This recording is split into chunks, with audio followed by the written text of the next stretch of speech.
koutou, no mai, haere mai, welcome to our first women's and non-binary people event. We've had women's events, gosh, I feel like that's really loud. Is it okay?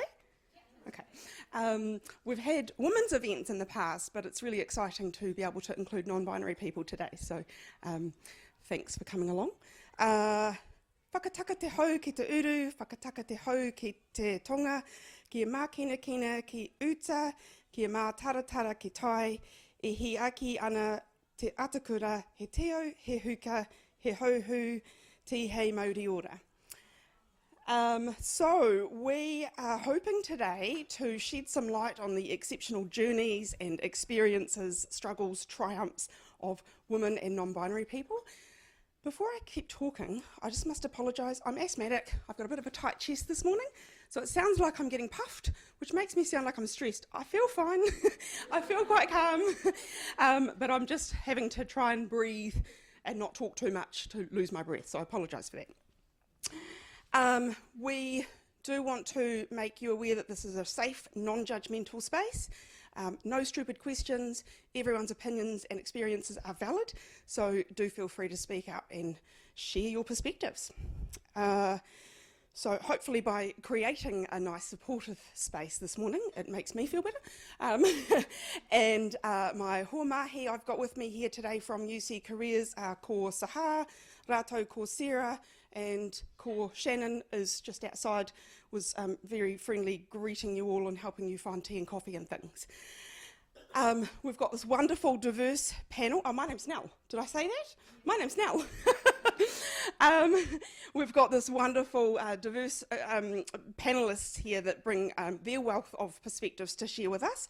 They've got just a massive variety of experience and expertise that we're really looking forward to hearing about, and that will undoubtedly enrich our understanding of some of the struggles and challenges that women and non-binary people face in today's society.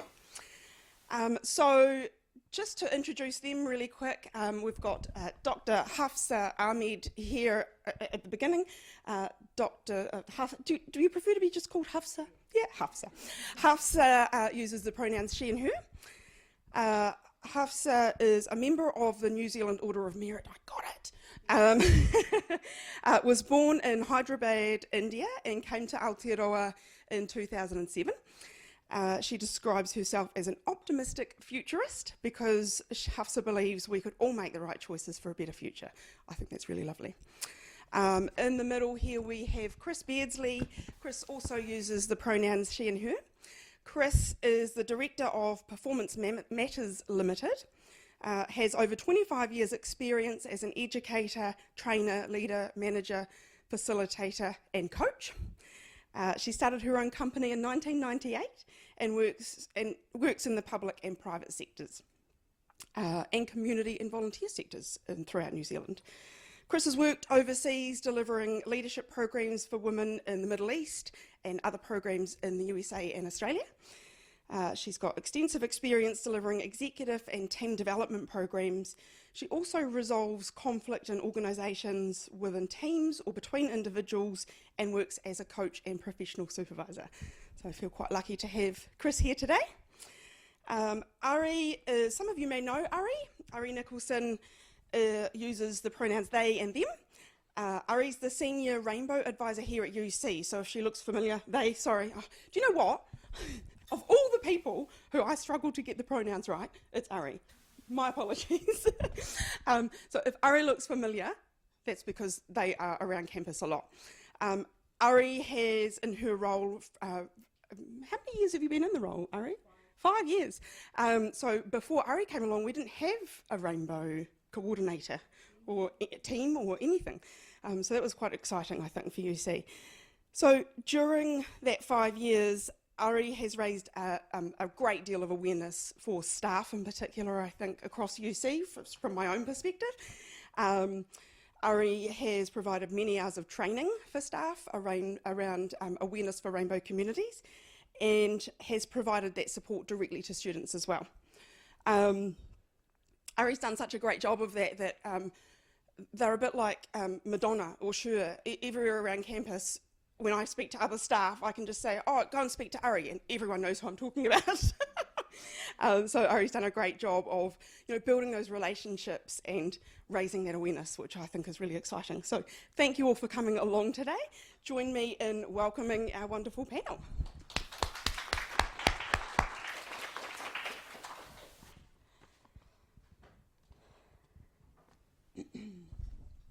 Yes, I'm going to ask these people to speak shortly, and then we'll have plenty of time for questions from the audience afterwards.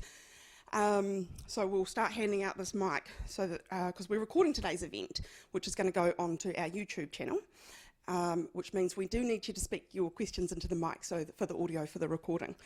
So do note down any questions you might have that come up as they're speaking, and we can come back to those as we go.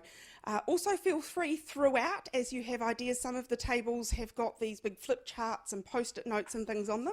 Feel free to write down any notes, any ideas you might have to note down on those. They're duplicated along the wall there for those of you sitting at tables that don't have the flip charts. So feel free to get up and move around, go and grab yourself another cuppa while we're going. It's all pretty casual. If there is anything like a fire alarm, we will make our way outside down the stairs to the... Do you know where the meeting point is for this room? I'm assuming it's the car park. Yeah, I think so too. So there is a meeting point over in the psychology car park. Just follow us, we will guide you to the right place. Anything like an earthquake, hopefully you're all familiar now. We drop, cover, hold, wait for the shaking to stop, and then we'll guide you out of the room. Bathrooms are down the other end of the landing, and it's a little bit like a trip into Wonderland. You have to go down there and kind of walk around in a spiral to find the bathrooms, but there's good signage, so feel free to wander down there if you need to. Okay, so I think we will kick off, and I'm going to ask each of you to speak about some of the unique experiences you've had in your career because of your gender, and some of the ways you've navigated them. So we'll ask you guys to use the mic. I'm not going to stand here and tell you who has to speak first. Just have at it.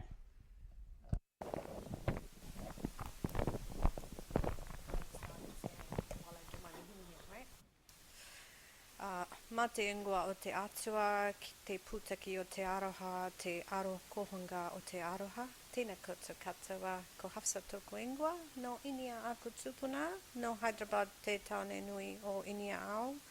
Ko tēnei taku mihi ki nā tangata whenua o te rohe nei, ka mihi hoki o ao ki nā tūhu o te rohe nei. Nō reira, tēnā koutou katoa. Thank you very much, UC Careers team, for having me here. And thank you, Seher, for nominating me to come along. I hope I can do justice to your nomination.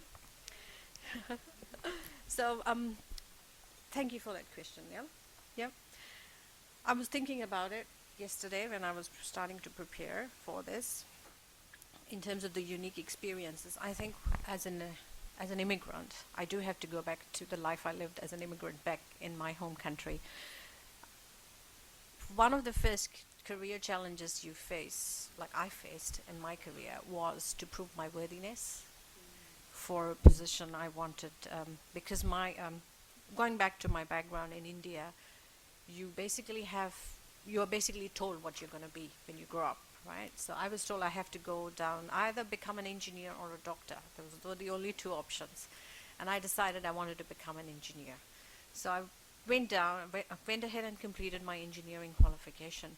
But the specialization I chose was instrumentation, which was an upcoming field at that point in time, and most of the positions were in big steel plants, which meant that when I wanted to go and get a job, I was struggling to, number one, prove my worthiness. I couldn't see anyone like me in those positions, and I was like, I tried for 6 to 9 months. I worked 3 months as an intern in a company, and then I said, this is not me.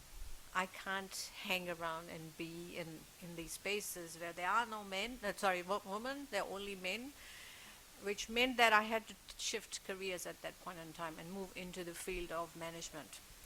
So that was the first challenge that I'd face in terms of navigating my career, in terms of proving my worthiness. But as I was telling Chris here, that One of the things I'm really grateful for, though, is the way my father brought me up. He would push me into deep ends, so then I could learn to swim. Yeah. So, and I think that grounded me quite well, because then I knew that I can push through stuff and I can get stuff done. So when I moved into a corporate sector, I thrived. I moved up into in the management sector, moved up into management positions, and then I got married. Right, so that's the second challenge as women. And if you're Asian and Indian, there's the biggest challenge, right? Your in-laws and the expectations that society has from you becomes, again, really big. So being in the middle management position that I was in, and I was aspiring for a senior leadership position, but then I was working 12 hours, 14 hours, which didn't go down so well in in our society, in the cultural background that I was in. So then I had to make a decision at that point in time whether it is the marriage I want to save or my career. So then I made that decision that we'll have to find work-life balance, and I moved to New Zealand with my husband to pursue a PhD. So I wanted to do a PhD because my dad was an academic, so I was like, okay, this is the time to pursue that dream, so let me go and do that. So it was hard because I was packing up my professional life where I was thriving and coming into a country as a student. And you all know what that feels like. You're starting from scratch. And that's where the third challenge came in. So you come into a new country, you you are wearing a hijab, and you're a woman. So you have the challenge multiplied by three. In the period after I came here, so I'm considering myself quite qualified I've worked in the corporate sector and I worked for HSBC. It's not like it's not a known brand. I come here and I apply for nearly 200 jobs over a period of 1 year, and I do not get offered a position. And because of my cultural upbringing, I never asked the recruiters why. But one day I was so disappointed. I was like, I need to find out what is going on. So I asked one of the recruiters, why do you think I'm not even getting a job? I think I'm pretty good. And they said, you're just overqualified. I'm like, what do you mean I'm overqualified? You can't apply for management positions, right, when you come here as a student. So you are trying for those low-level entry positions or, just an average position. I was applying for team leader positions. But no, that wasn't working out well. So then that courage to ask that question about why I'm not getting a job, it offered a perspective. It offered a perspective that employers have of immigrants, of women, of Muslim women, that I never got. So number one, maybe I was overqualified. Maybe there were other reasons too. My name didn't connect because people didn't understand what my name meant. Half of the time I would get a reply saying Mr. Ahmed, and I'd go, no, I am not a Mr. I need Mrs. So then that worked out. You just push through stuff, but it does make you feel crap. I can tell you that. I have had days when I've just cried in the earlier days. Not that I don't cry now. I do that now as well. But I think what I've learned, I think being an optimist, I think that I had that mindset in the sense of, what is this trying to teach me? What is this failure trying to tell me about myself? It was about perspectives and understanding different perspectives. So that was the key learning. And I think when we start over the years, again, I've had quite a few failures, I would say, if I were to assess it from my level of, because I'm very competitive. I have had failures in the past couple of years as well. But again, I think it is about acknowledging that feeling of failure and going, yeah, that's okay. And it's okay to feel crap at this point in time. And just sit with it.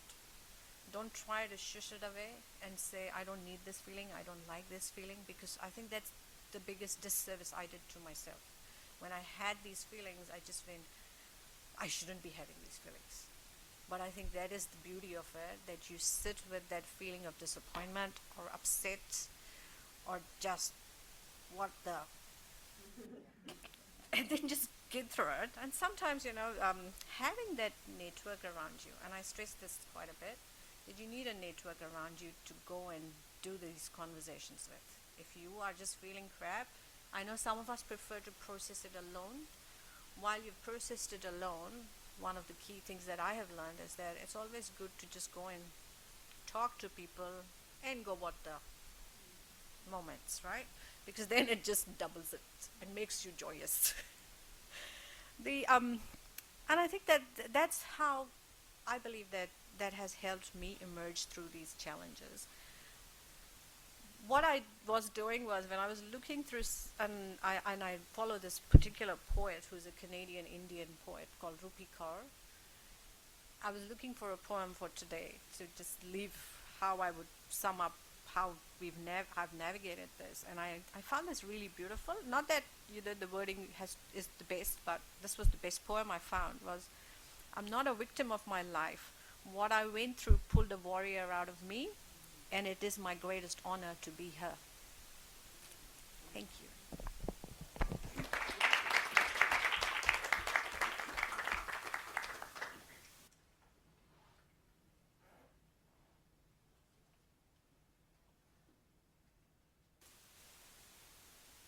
Tēnā koutou, tēnā koutou, tēnā koutou katoa. No mai, hai mai. Ko Christy Esley Takawenua. And kia ora, thank you for enabling me to be on the panel today.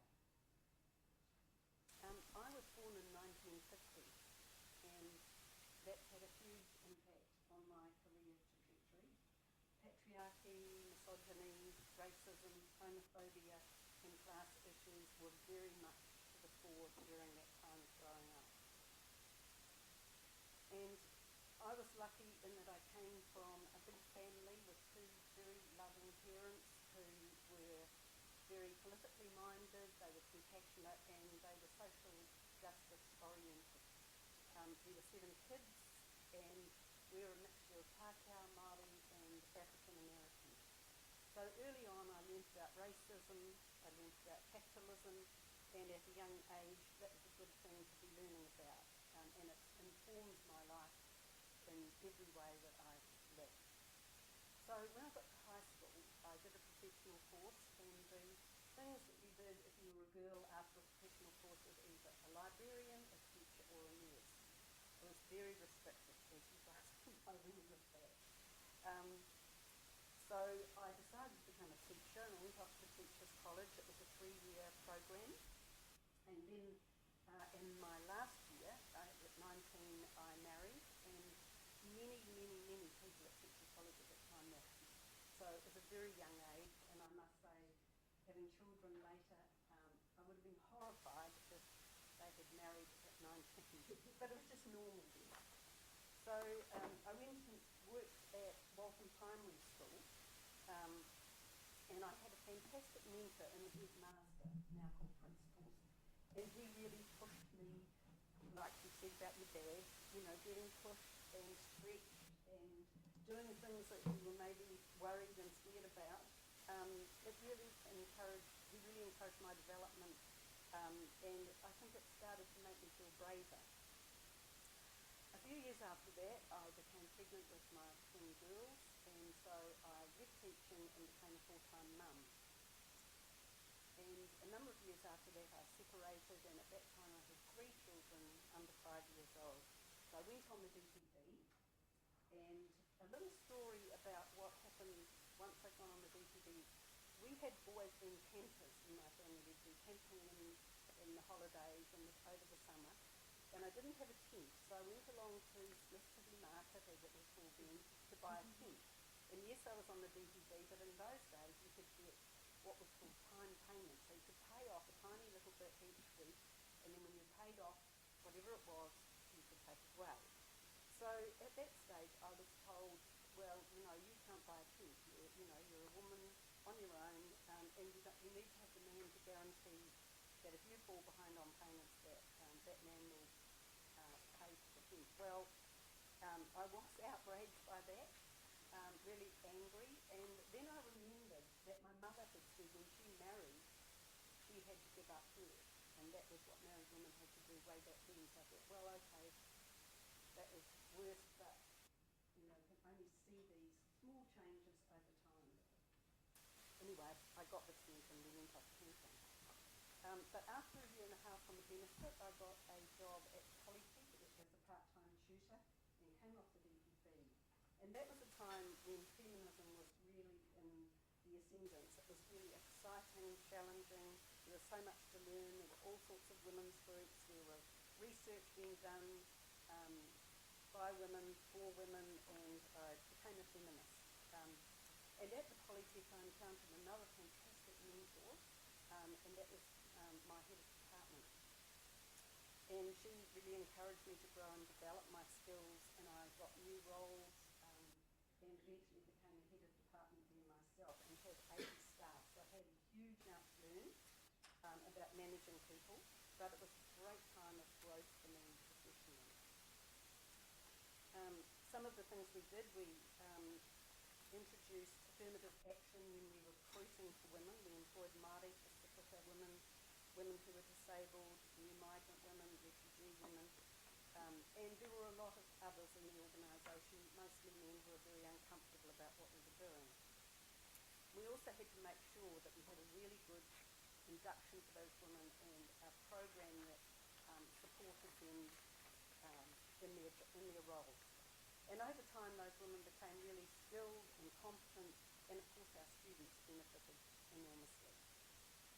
We also developed courses for students, for Māori and Pacifica women, and again new migrant and refugee women, women returning to work after children, and then courses for adults who couldn't read, all sorts of things.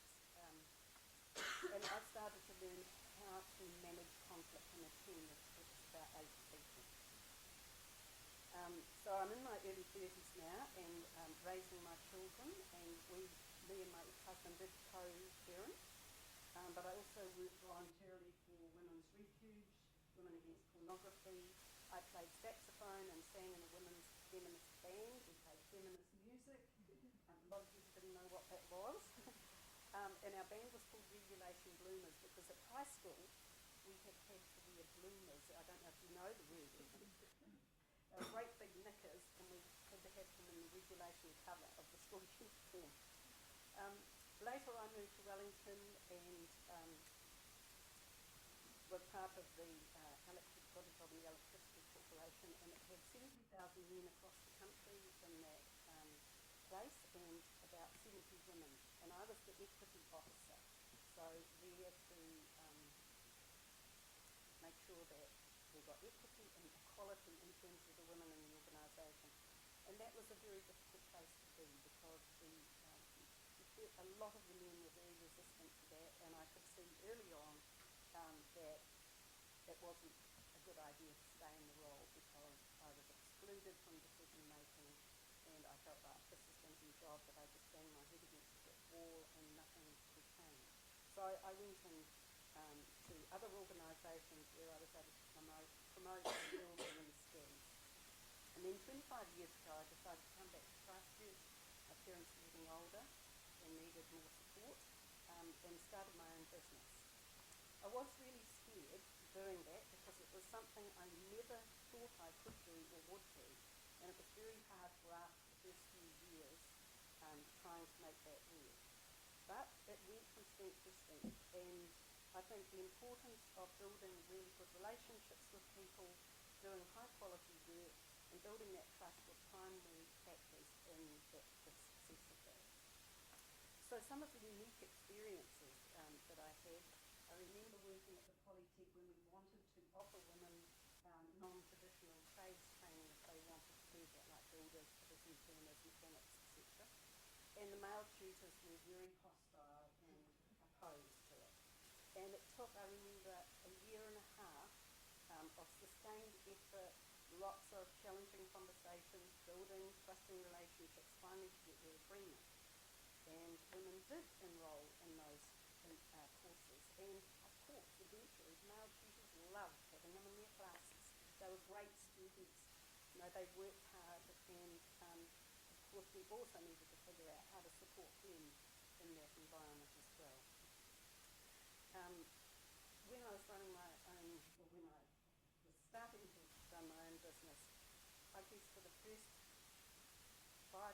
years, I sometimes encountered disbelief that I was the principal person in the business, especially as my name was Chris.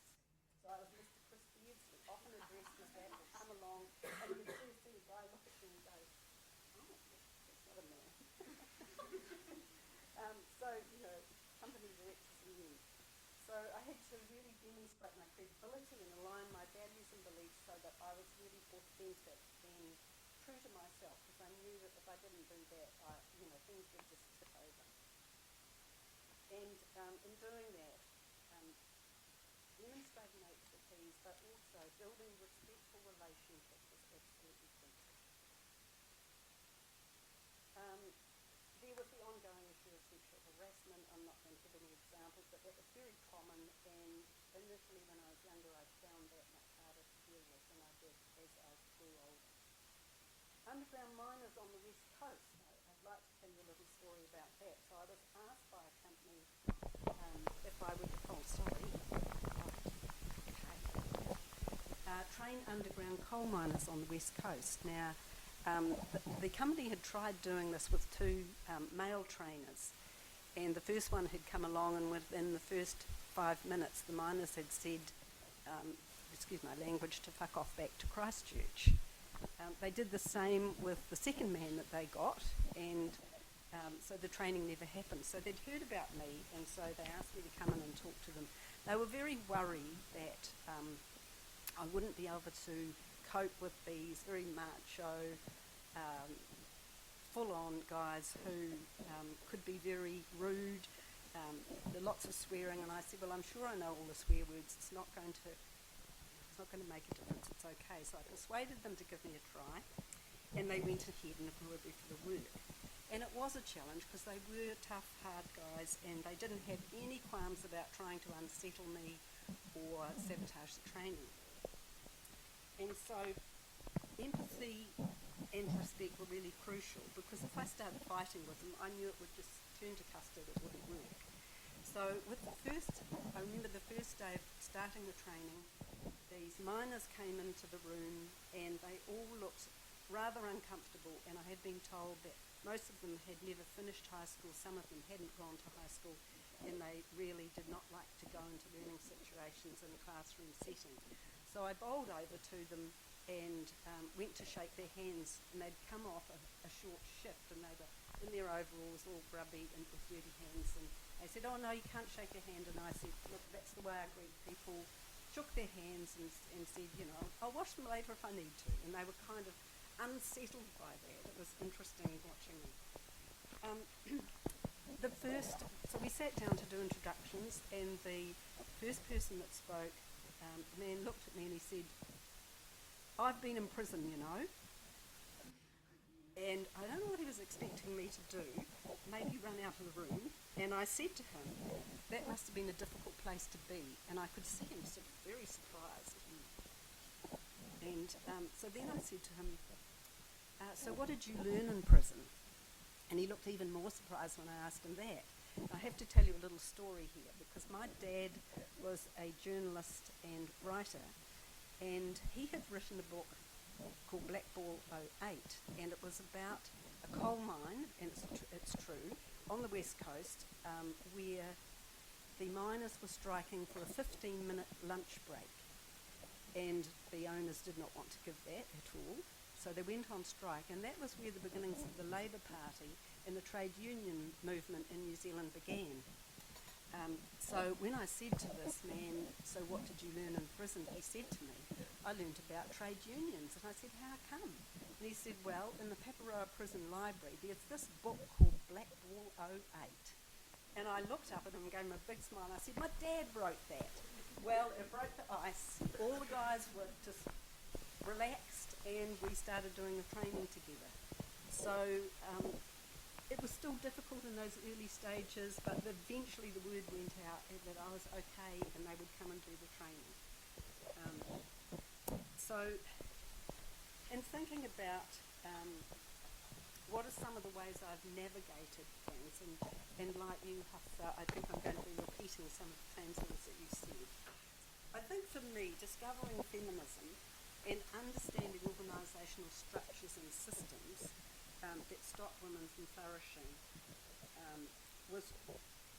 was incredibly helpful to learn about that, so I could kind of navigate my way through and find out what hindered me or what helped me. And learning from other women was just fantastic. My own reading, conversations, being curious, doing the voluntary work I was doing, building alliances. I also made sure I had frequent ongoing support from my own colleagues. I had a supervisor for myself, and I was really keen to reflect on how I was doing things, whether it was working well or not, and what I needed to do to change the situation, if that was important. I also have made in my working life my professional development a priority, and I was able to build my skills over time, and that helped enormously. Also learning to advocate for myself and on behalf of other people, and at the same time learning to be curious and inquiring. So beginning with that mindset of curiosity, laying aside my own surety about a situation and taking an inquiring stance and being curious about what's going on in other people's minds. And in that way, you get a bigger picture of what the situation is about. And it also, having that type of conversation can really bring about a fundamental shift in unlocking organisational defensiveness routines in generating collaborative conversations. So I got to be known as someone who was easy to talk with, who sorts things out in a respectful and collaborative way, and those types of conversations are especially useful when there are power differences, because it creates a space and an invitation to the other person to step into the conversation. Also, the things that I'd learnt about resolving conflict contributed enormously, being able not to take things personally, remain non-defensive, composed, calm, and not be adversarial. And that's been an enormous advantage. Later on, I became skilled enough in this area to offer conflict resolution services to others as part of my skill set, and it's taught me a huge amount. Another thing that was very important was learning to say yes to things and get yourself uncomfortable. So, for example, a client told me about some work with a large Middle Eastern consulting company, and they were advertising for a woman to run professional development leadership program for Middle Eastern women. And I decided to put in a proposal, and I thought nothing will come of it. They'll probably get American or British consultants. But I won the contract, and I was really nervous about it, going to the Middle East, being in another culture, and doing this work, but also really excited about it, and it turned out to be a real highlight of my career. The last thing I would say that was really important for me was to have sort of an inner steel in myself. Sometimes working in male-dominated sectors like coal mining, quarrying, or with Defence Force personnel, those were really challenging places, and there was a lot of resentment about having women come in to do the work. I'd go to industry sites sometimes and feel extremely unwelcome, and I needed that steel in me while at the same time remaining open, friendly, approachable, respectful.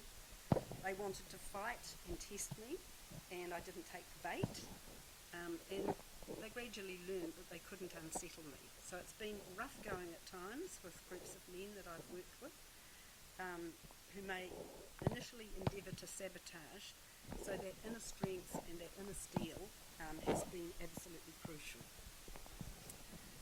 I think being a feminist has brought challenge, deep satisfaction, and real joy to my working life. Thank you.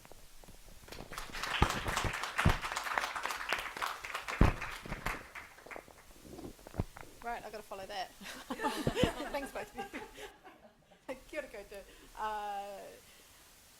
Ko e raki te maunga e ko rangatata ta awa and ko ari ahau. So I'm going to tell a little tiny bit about where I grew up, which was born in Twizel, so overlooking Mount Cook, and then moved over to the banks of the Rangatata River when I was about 7, where most of my childhood was spent playing in the mud with our horses, kicking about, and growing up pretty feral in backcountry South Canterbury. But statistically, I should not be sitting in front of you. Statistically, I should be at home with about 5 kids and a husband. Grew up in a solo parent family, very poor. I remembered the game we used to play of Find the Coins down the back of the sofa, and it was to find enough money to do school activities. And having a solo parent and being moved when we were 7 out of an alcoholic family, my mother took us to live in a new community in the hope that we would be, accepted and welcomed. We were not. Solo parents in the 1980s were these hideous creatures that you avoided at all costs, and you certainly didn't let your children go on play dates with their 3 children. So growing up in that environment, there was one thing that we had kind of going for us, was that my mother was more determined than a lot of the other mothers that I had met. Less determined on making her children perfect, as we sort of saw around us, because a lot of it was around that image stuff, but more determined to make her kids strong. Much to her detriment today, because she says, "You never phone me." That's because we're busy living the lives you told us to go live. But it gave me an utter pig-headedness that has got me to where I am. I failed out of Otago Uni. I do not have my undergrad. So come and talk to me in 10 months, because I will finally have finished the bloody thing. It took about 30 years. I have experience from the streets and from growing up in an environment where who I was absolutely just an absolutely vile creature in the eyes of the church community that I grew up in. I'm a recovering Catholic. If you're any other recovering Catholics in the room, you'll understand that. I walked away from the church at 17 after fighting for a long time and getting strapped with legal back then, so getting strapped at school for disagreeing with the nuns. And that sort of behaviour was a daily occurrence growing up, for being told that we were not good enough. Alcoholic father, solo mother, you're so-and-so's daughter. Yeah, he's caused enough trouble around town, you're clearly going down the same path. So that sort of culture, and then being assumed that I would fail. Academically at school, I did fail. I scraped through, barely. C's do get, though they don't get degrees because I haven't got my degree, but C's do get you through high school and out the other side. I was lucky enough to get into Otago University through a backdoor program. I don't even actually know how, because there was no way in heck I was qualified enough. But I took, as part of an Otago Polytech course, they integrated one Otago University paper. I got a good grade, and that was enough for me to then, at age 18, to step into Otago Uni. Worst thing you can possibly do to an 18-year-old who's struggling with gender, who's struggling with sexuality, who's come from a solo family, and whose schooling experience has been fairly horrific because they were absolutely not accepted. So you can imagine I lasted 2 years before Otago University went, "We've loved having you, off your pop." Yeah. But I've walked out with enough qualifications to kind of, from a teacher's college and from Polytech and from the uni, to actually scrape together a little bit of a career, which, adding to that a significant level of pig-headedness, was enough to get me through. Now I had something else going for me. I was white. It's very, very useful, and it's a very strong currency when you're trying to get work. And you've talked about applying for 200 jobs. I do not know what that feels like. I apply for a few jobs, and I get one of them.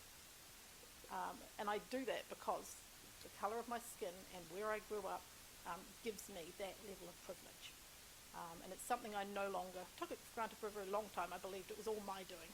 Look at me doing so well for myself. Now I understand. It is not my doing. It is the culture reinforcing other cultures around me. I did not come out as gay until I was 27. I was that much of a wimp. Could not do it. No, not me. I have a deep understanding of imposter syndrome because you walk out of Otago Uni without a qualification, and you hang out with the lesbians for about 5 years before you actually, they all know, before you actually say, okay, there's possibility I might possibly be bisexual. So it took me a further 5 years to come out as non-binary and to start to understand who I was. And the reason for that was there was no language. In my community, there was just nothing. There were no words for non-binary. You were a girl if you were born into a girl's body, and that was the end of the conversation. Get married, have some kids, go get on with it, you'll work yourself out later. Being non-binary meant I had to move away to actually explore and get the space to work out who I was. It also meant that I drank a heck of a lot less. I gave up taking drugs. I gave up extreme sports. Another story there, I took up another one. It's not wise. I have 2 wrecked shoulders to show for that. But the antics in my brain and the stuff that was going finally calmed down when I was actually able to accept who I was. And trust me, I did not do that alone. It took a couple of really good therapists over several years before I got there. But to start to work out who I was gave me the power to start to explore why we don't accept binary, why we don't accept non-binary people, why we don't assume, or why we do assume that all of our people are female or male. All are apparently straight until proven otherwise, and why we are still constructing a society that says that we still have to fit into these models, even though here at UC 14% of our population do not identify as heterosexual. That's it's 2,900 students. And that doesn't even touch on the staff. When we have a staff survey that tells us that more staff do not wish to say their sexuality versus the 6% who are happy to say that they are queer identified, that tells me that you've got a cultural issue. So for the 5 years that I've been here at UC, I still don't feel that we've made significant progress. At the moment, I'm a team of 2. One of those people has been on leave for a while, so I'm a team of me. 2,900 students, you find me another minority group that is not served by that many staff. So the experiences that have driven me to the point that I am is, I think, that sense of get out there and prove them wrong that my mother gave me. A sense of this is not fair, and massive understanding of social justice or social injustice now drives pretty much everything I do. When I'm not at UC, part of my work is with restorative justice, and that is a field similar to the work you've been doing, Chris, but that is a field that attracted me based on understanding injustice and saying, actually, hang on, there's some stuff here in the justice system that absolutely isn't working, and that led me down that path of actually being able to bring people together and actually being able to create connection. And I think that connection and that bringing together flows through from that restorative practice work through to my work here at UC. I don't think it's about supporting our rainbow students. We cannot support our rainbow students if our structures are screwed. It's about actually starting to address some of those structural issues so that we can then meet the needs of our students. And when I say that, I'm not just talking the rainbow students, I'm talking about all of those minority groups who currently at UC do not have, and currently within society, because UC is just reflective. It's a microcosm of our wider society. Our minority groups are not well served, and they are structurally kept back because that meets the need of that bigger community, that white middle class society of New Zealand who wants to retain all of that power. So that, in a nutshell, is really what drives me.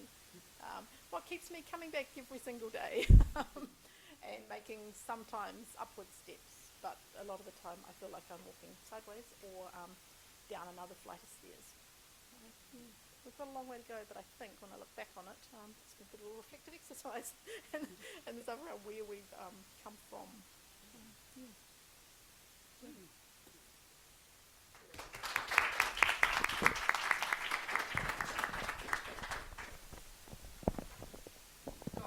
Thanks, team.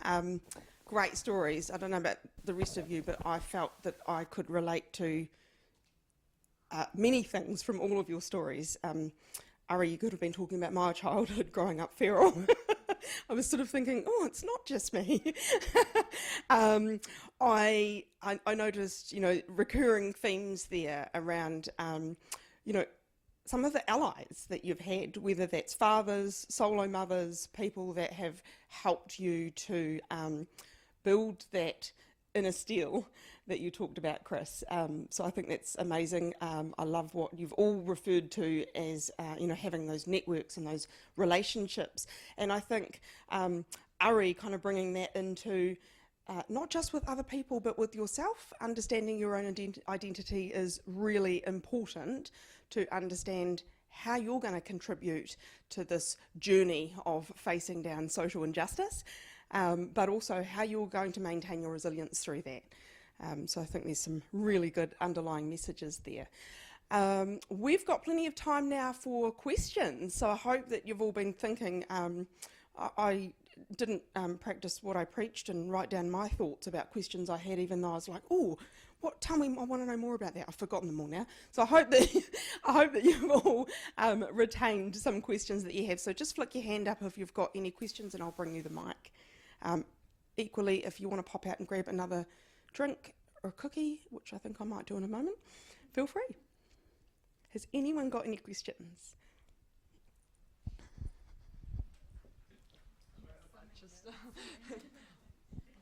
Yeah, I was writing a lot of sticky notes because I was just excited. Where to start? No. Okay, well, my first question, just maybe to break the ice, is if you've seen the Barbie movie, how do you feel about it? She was thinking the same thing. Well, I haven't seen the Barbie movie, but I hear that it started. I haven't heard it. I haven't seen the Barbie movie. I hear that it started, but I have an aversion to going to see it. I don't think I will be, and I think that's because of all the things that Barbie stood for. But I hear my granddaughter tells me that it's much more. Barbie's very different now, but I'm still a little sceptical.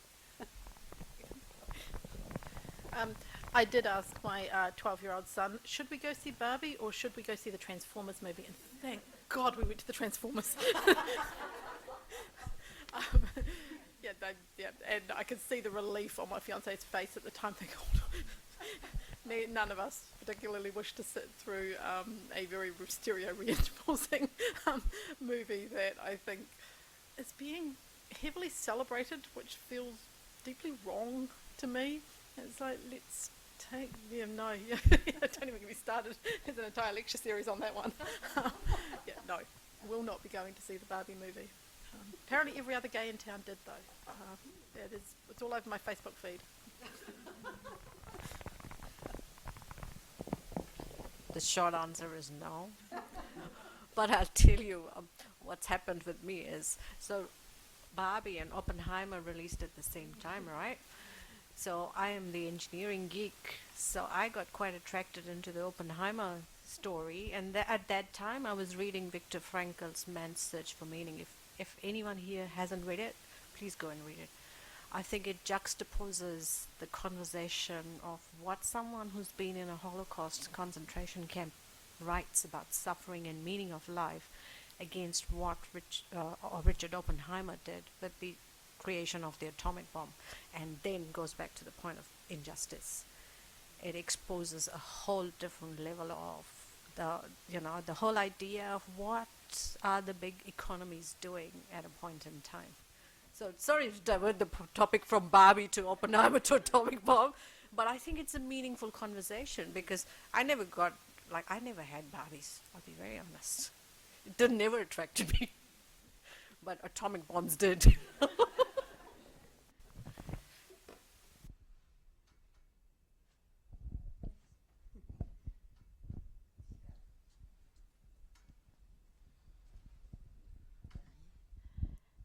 Okay, sorry, I'll have to stand. Yeah, my question is for you. You talked about your first, should I say, years in New Zealand. and how you applied for jobs and later asking and they said you were overqualified. So I would like to know what you did differently to finally land one as an immigrant here. Thank you. Very good question. A lot of people ask me this question because I come across a lot of ethnic women who are quite qualified, are doctors in their home countries, and they come here and their qualification is worthless. They cannot practice here. The advice that I was given by a recruiter after 2 years of applying for nearly 200 jobs was strip off stuff from your CV so you at least get a starting job. And that's exactly what I did.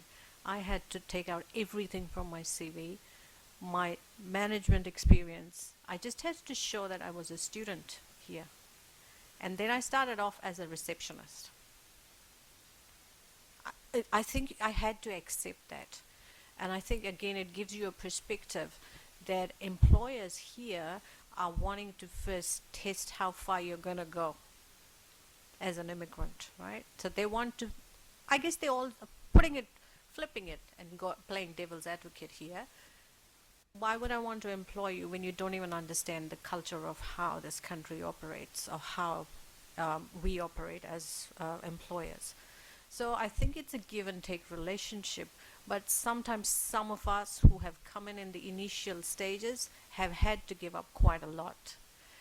Now I feel that we are getting some ground with some recognition of the qualifications that immigrants come into this country with, but there's still a very long way. And we've had these conversations recently when we were doing when I was leading the ethnic women's leadership course, where we had 15 different ethnic women from 5 different continents, and this was the top issue. We had a woman who was so qualified and they couldn't get jobs. There was frustration. It's still there. But yeah, that I wouldn't give that advice to you now, that you strip off your CV for your experiences, but there are ways how we can navigate that now with better conversations. Can I add to that, Hafsa? Yeah. So I was one of the participants in Hafsa's leadership course that she ran for ethnic women. One of the things that you kind of very strategically and nurturing, in your nurturing way kind of told us was, you've got to get a starting point somewhere when you move to a different country. And once you get that starting point and build that credibility, then you can really shine and bring your authentic self. So what Hafsa really thought us was finding an in-between. It's a marry of 2 cultures, sometimes 3, when it comes to even the job market or the career market.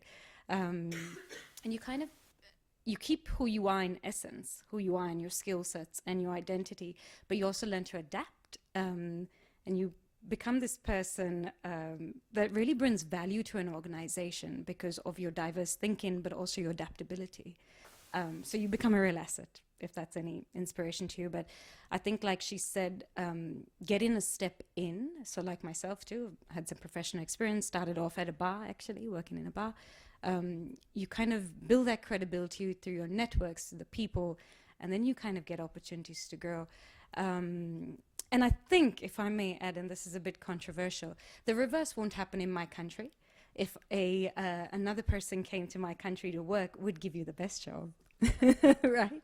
So it's quite a culture shock as well, but just acknowledging that, and that's how some parts of the world work. Yeah, cool. Interesting hearing that word network come up again. Relationships, so important.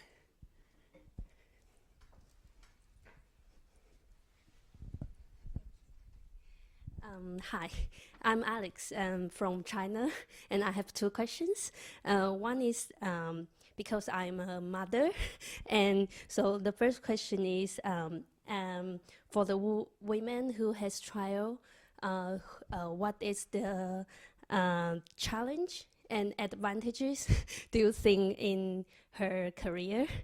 And the second question is like because I'm from China and English is not my first language, so what is the suggestions will you give to the person who is not speaking English as their first language in their career in New Zealand? Yeah.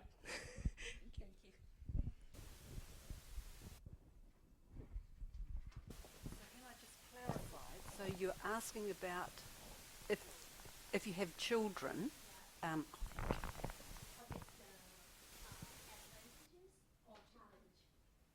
The advantages of having children, or the challenge and the challenges. Right.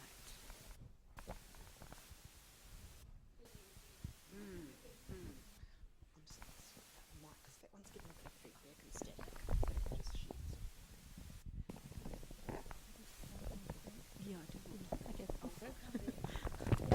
I can talk more to the parenting one. I'd like to talk a little tiny bit wider. Being a non-binary parent, I also made a decision to have my child alone. He was solely mine, and he is what you call a heart act baby. So he is a sperm donor child. The sperm donor is also my childhood best friend. So our parents get on very well. We consulted our parents before we decided to do this. And at the time I was single and running out of time. I knew that I only had so many reserves and eggs and things like that. I needed to get on with it. So rather than waiting until I was in the right relationship, I talked to my family and said, do I do this? And their response was overwhelmingly, hell yes. You're strong enough to actually raise a child alone. So for the first 6 years, my son was mine. And that was it. He had a friendship and a great relationship with his donor who lived overseas. So we got some really good holidays. But raising a child as a non-binary person is an incredibly challenging process because it is the most assumed feminine role you will ever undertake. Everything is, oh my God, you're glowing, or, you know, women need to do this when they're pregnant. You know, it's also a multi-million-dollar industry. You need this stroller, you need, you know, this piece of equipment. You have to do it this way. You know, attachment theory versus putting them down and letting them cry. You know, there are so many rules and expectations, but all of those are strongly feminine, and it forced me as a non-binary person when I was pregnant to very much go underground. I didn't go out much, kept to myself, and kept my close circle of friends supporting me. I found that there was a lot of judgment. There's a lot of judgments put on people who are pregnant, full stop, but a lot of judgments if you are non-binary, and especially if you are queer. Do you have the right to do this? Should you be doing this? Should you be raising queer children? You know, you're going to make him gay. Okay. Not sure how those straight people managed to do it then, but so all these assumptions put on that he would be poorly equipped to handle society because he hasn't got a male influence in his life. My response was, well, he hasn't really got a female influence in his life either, so the poor kid's screwed. So there was a whole lot of those rules that I was sitting outside of, and society really, really struggled with that. So then stepping back into my career, I was working for an organisation. I was working for a group called Utopia here in Christchurch through my pregnancy, and that was probably the safest, most accepting environment I could. They just knew they were getting a new baby to play with. That was all the 80 kids cared about. But stepping out the other side of that as a parent and trying to go back to work, I had to find my allies, and I had to find my networks and my safe places, and changing work and changing jobs to a job that was very accepting of him coming to work with me. It was actually just adding to my work because there just wasn't enough for me in my one role. So yeah, so having two jobs and making sure that both jobs were okay with, you know, a baby. Also, I was 8.5 months pregnant when the earthquakes hit. So a little bit of working from home and a lot of carrying a baby in and out of buildings where you're not wanting to put a child into preschool because the preschool's down the road and there's no way in hell you're leaving that child out of your sight. So there's a whole lot of different navigation sort of spaces, and finding employers who have policies and that include non-binary people, because the organisation I was working for gave maternity leave to women. So they just kind of went, well, of course you're getting maternity leave. But if it had been a bigger organisation and HR had put their foot down, I wouldn't have been eligible for maternity leave at that organisation.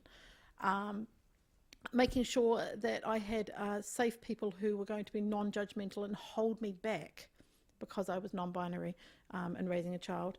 And then you kind of step into that preschool and high school. I found a preschool run by a couple of lesbians in the suburb I live in, so that was perfect. I then found a primary school. I live in probably one of the most diverse communities in Canterbury, so I was lucky in that my school has been very accepting. But I still get those assumed roles put on me. Parents will say to me when we're all standing outside the gate waiting for our annoying little rugrats to finally come out of class and it's 3:20 and you're going, it can't be that good. That finding those other parents and hearing parents say, oh, what does your husband do? You know, I haven't seen him pick up your child. And you're like, I only pick him up every now and again. My partner picks him up more, and he runs out, gives her a big hug and goes, Mummy. And yet you can't see that that's possibly a relationship there. Their assumption, of course, is, you know, well, that must be the auntie. And in reality, actually, that's the child's female influence in his life. So I think there are those, and I do worry. I worry about high school. Which high school am I sending him to? Will it be safe? Will it be inclusive? And preventing those sort of harms happening to him. And if anything, it's made me a little bit militant. But yeah, there's another, being non-binary adds another layer completely to parenting. And trying to make sure that he grows up in a safe, inclusive, happy environment where he gets to experience everything. As it turns out, he's turned out to be that friend that everybody goes to when they have problems. So I got a text message from him the other day saying, so-and-so's just come out as non-binary and wants to talk to you about it. And I'm like, he's 12. So we're now that household. So yeah, but yeah, it's beautiful to watch him grow and navigate that. And navigate being a child in a queer household. He had his first racism and homophobic experience that really hit home when one of his friends said to him, I'm racist and I'm homophobic and gay people should be shot. And he came home to me going, Mum, you know, what do I do? And you know, navigating that with him and helping. You want to see what the school plays about this year. I think they've embraced it a little much. But yeah, they're helping the classroom to understand that and helping him to explain that to his teachers, because I wanted him to lead that rather than me. So yeah, I think. Thank you. Other part of your question I can't so much touch on. It's different being in a different age group, because when you mentioned maternity leave, there wasn't even maternity leave then. I think one of the things that I found very challenging with my kids was being a single parent. The assumptions that people made about what sort of person you were was really difficult at times. And I remember at primary school, the infant mistress, as she was called those days, probably when my girls were about 9 or 10, we kind of came across each other in the playground, and she said to me, she can't have been aware of what she was saying even, I don't think, because she said, I just don't understand how your kids have done so well. They're really good academically, they play sport, and they get on well with people. And she said, they've come from a broken home. I was just almost speechless. But you know, that kind of view of children who've come from, well, I never call them broken homes, you know. And fortunately, that saying, I think it's pretty much gone too. So what I would also say for people contemplating having kids is make sure when you are giving birth that you've got a good situation and people around you. I was very awful having my twins. I was a very patriarchal male obstetrician who was incredibly scathing about my breathing exercises, put me down during, last stage of labour. It was really difficult. Told the nurses what sort of drugs they had to give me, and I stood up for myself and said I didn't need any, and he was just furious. So having a baby in an environment that is taking care of the mother is a very important thing. I think things like sick leave when you're working as a mum was difficult, but I think with the bosses that I had, I would go and talk to them about it beforehand. But nevertheless, despite having a big whānau around me and 2 sets of grandparents that were helping, at times it just got really difficult if one of the kids was sick and, trying to figure out what to do. Preschools were difficult at times, and I remember having to put my son in the preschool at Polytech, and one day I heard a knock on my office door and I went to open it, and it opened right out onto Madras Street, a busy street, and my 4-year-old standing there. He said, I didn't like the preschool, and I got away. So he climbed over the wall and found me. I mean, it was a couple of blocks over from where I was. I was amazed, but that sort of gave me the shits actually, because I thought he could have got killed on the road, Anyway, he didn't go back there, and I managed to find sort of like you, friends and like-minded people who were really part of my whānau as well. So I think there's a lot of challenges, and it depends on, as you say, with your experience being non-binary, to the types of assumptions that people makes it really complicated and difficult at times. But having, all of those friends and family around you, and the people that will give you comfort, who will help look after you, support you, give you time away from your kids at times, all of that's really crucial. Thank you. That was beautiful what both of you said. So so in response to your question, I think the first one, in terms of advantages, there are numerous advantages. I think one of the best feeling is being a parent, right? I would never replace that. But there are disadvantages. There are days when you see mini versions of yourself arguing with you, and you're like, where did you get that from? And then you sort of know the answer. That's exactly who I am, right? So I think that's one of the things. And the other thing that you will notice is, because we are immigrants, we have a certain mindset that we come with, the way we have been brought up in our countries by our parents. And we want to try that same thing, right? That doesn't work. So one of the things that I would encourage you to do is have a reflection on how you want your children to be in 25 years. What is the core values that you want them to be growing up with? Because that is what the grounding of your identity, of their identities is. And the next thing is, in terms of identity, is number one, helping them understand their identity. Because, as immigrants, when we come here, I always call it that we have a lot of burdens, right? If our children don't turn up well, everyone in the family is going to go, we told you, you had to put in more effort in your culture, right? That's the first judgment that will come our way. So to understand that and to navigate that, the first thing is that your children need to understand who they are. And once they're comfortable with that, and you know what values you want to instill in them, and you put in those building blocks, they'll be fine. Because what do we want at the end of the day? We want our children to be good citizens, right? We want our children to grow up as individuals who are responsible and good citizens. I think that's the end point.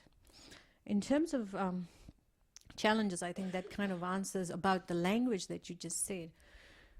And Sarah will be looking at me and smiling. I say embrace even your identity. The fact that you cannot speak English well tells me that you can speak another language fluently, right? So embrace that. And that it proves that you have adaptability, right? So to enhance that bit, rather than thinking that your English isn't good. Yes, my English is not good because I can speak another language so fluently that if you want someone to talk in that language in your company, I can do that, right? All right, thank you. Thank you, that was great. I just want to take the opportunity really quickly to say that this language conversation is something that I have often with students. And what I usually say is, for me personally, equity is one of my biggest values. And so I think if you are struggling with English, I just have to be more patient. Because you didn't choose to be raised in a culture that didn't speak the same language as me. And if you're struggling with English, then I've got to be conscious of making sure that you are also understanding what I'm saying. So it goes both ways. I think that it's really easy to feel as an immigrant student or an international student that people are just not going to have that patience. And let's get real, some don't. Are they the people that you want to work with? Are you going to succeed and thrive in that environment? Maybe you're someone who's a bit more defiant and you want to get in there and shake things up and help them move along on their journey to be more inclusive. But that's all coming back to what every single one of you has alluded to, understanding your own identity, the advantages of knowing what values you want to instill in your children also helps you it forces you to think about what your own values are. You take those values to work. So understanding your identity and knowing that, you're working hard to come to a country that doesn't speak the same first language as you. So the fair thing for us to do is work hard to make you feel welcome. You've got a lot to offer. I'm going to hand the mic over to Shannon, even though Shannon and I are not part of the panel. Shannon has a 5-year-old son who we love having in the office sometimes, so Shannon's got something to add. Yeah, because from that New Zealand perspective of being a parent, I am embarrassed to say that I probably didn't recognise how much women were discriminated in New Zealand until I had a child, and it was a real shock to the system, particularly when it came to job interviews and questions around childcare. All those are legal questions, but what are you going to do? You're in a job interview. So it is a very real consideration to think about whether you have existing children or if that's something that you're hoping for your future. So one piece of research that's really good to know is that the more qualified you are and the, higher up you are, the more professional of a role you have, the more flexibility you have in your job, which is ironic because women are overrepresented in less professional roles because they think I can work part-time. So like if I get a cafe job during the day, I'll be there to pick up my child at the end of the day. But actually, the better flexibility comes in those roles where you're more professional. And that's also important. I think it's also important that we start normalising children in society. So since my son was really young, I took him to work with me. I bring him along, and I was lucky because I had a professional role and I was in a small office, so I could sort of do that. That means that my son's really comfortable being in non-child friendly spaces, but it also means that at the office, they're used to having a child in that space. So I think that the more that we see that around society, the more we're able to not have to choose between our career and our raising our family as a woman. So that's sort of, hopefully that can add to your decision making as you're doing family planning and that kind of thing. But yeah, next question for the panel. Can I just also add that Shannon's son is the real boss in our office? And if you see a little 5-year-old telling you what to do, that's the real boss in the office. Next question.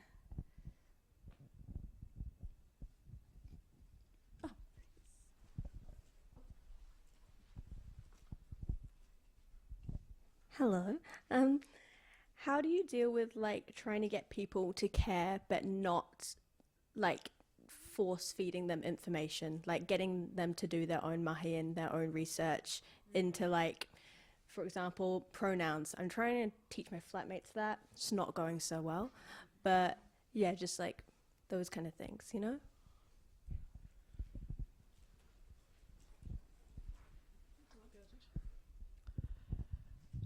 Just turn back to Aretha. It's all about respect. And spell it out. We've had that same conversation at UC for 5 years. How do we get staff to take this seriously, and how do we get staff to understand why it is important? I think possibly the best example I've got is outside of UC. It's about finding the value to the person. I got called in to talk to the Lincoln University Rotary Club. The average age was about 90 and male. It was, I just did not get why I was there at all. But I came in and I smiled nicely, and one member had asked me to come in and speak. My mother works for Lincoln University. I suspect she had something to do with it. So I came in to speak to this group, and I immediately was met with a wall of old white men who just didn't have an ounce of diversity to their name or any understanding why they possibly should. But within 15 minutes, I thought, this is not bloody going to work unless I can make it about them. So I spoke to them about their grandchildren, about their nieces, about their children, and about the people who they value in their lives. And those people value diversity. And if they don't start to get it, then they are not connecting with their young people on that level. And if they can't connect with their young people on that level, they lose them. And if a young person isn't able, and I spoke quite personally about the fact that I couldn't talk to my grandparents about this stuff because they were so deeply traumatized by their own religion that they weren't even willing to consider any diversity. So this was something I hid from them. And as a result, I hid my relationships. And if I had one more conversation about when are you going to start seeing someone, I was going to possibly explode because I was in a happy, healthy relationship at home and not able to take that to them. So by helping our older people to understand that the world has shifted and that they can grow, and this is all about them. This isn't some culture shift that's happening 3 generations below them. This is happening to them, and this is their people. That got through to a very old group of Rotary men, and by the end of it, they were so full of their stories. I was there an hour longer so that they could tell me all about their grandkids. Who were really diverse. So yeah, that was what broke through, and I think that that's actually how we do it, and that's how I'm trying to do it here at UC, is make it real, make it about the students, and about bringing all of ourselves through this door. So, Yeah, I really agree with what you said in the way of getting the chink open, the crack, and helping people understand something differently from what they have in the past. And I think that thing of being able to help people who are struggling with that, to ask them questions about, what situations in your life have you found difficult, to try and get some sort of into that conversation about about pronouns, well, all sorts of things. But if you can get people to ask questions, to get people to tell you about their own experiences and then draw parallels to that with what you're talking about, is, as you say, the best way in. And I think, that's the only way that's really going to work. I'm not qualified to talk about the pronouns issue, but I can talk to you about ethnic diversity being in a similar environment where people don't understand ethnic diversity. The other day there was a call from Hurunui District Council because there's a growing Filipino community there and their youth are facing racism in school. So it was about how do we help the schools navigate this?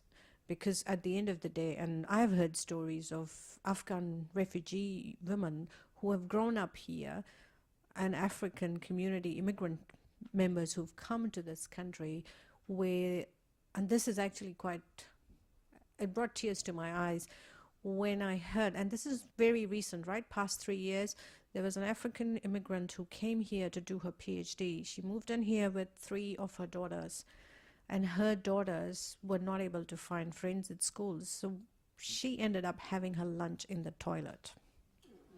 All right?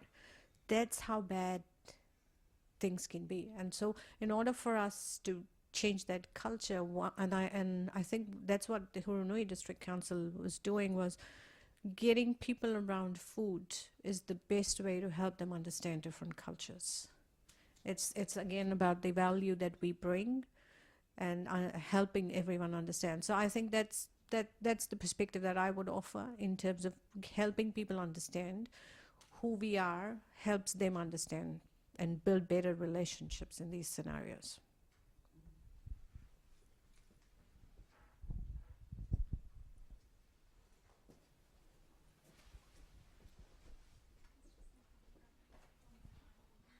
Oh yeah, gosh, time has gone. If you need to rush off to lectures, thank you for coming. One more question. Yeah, so I just thought, since we've sort of ran out of time, thank you all for sharing your amazing stories and sharing your guidance and advice today. If we do have any more time for any sort of further comments, I thought a good question to throw out there would be thinking about everybody in the room today and where they're at in their stage of their career, in their studies, and then sort of looking forward. What would be one very quick piece of guidance or advice that you would give, perhaps in one sentence, considering the stage and where everyone is in their career as they look forward, as they're in their studies looking forward? Just one very quick piece of one advice, one sentence. Thank you.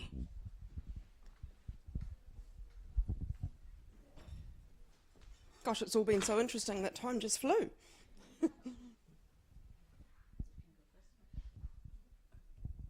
I think being able to plan out what you're doing, when I think back, and the research does support this too, that lots of women have their careers just by sort of falling into things rather than going, actually, this is really what where I want to get to, and this is what I want to do. So I think the planning part is really important.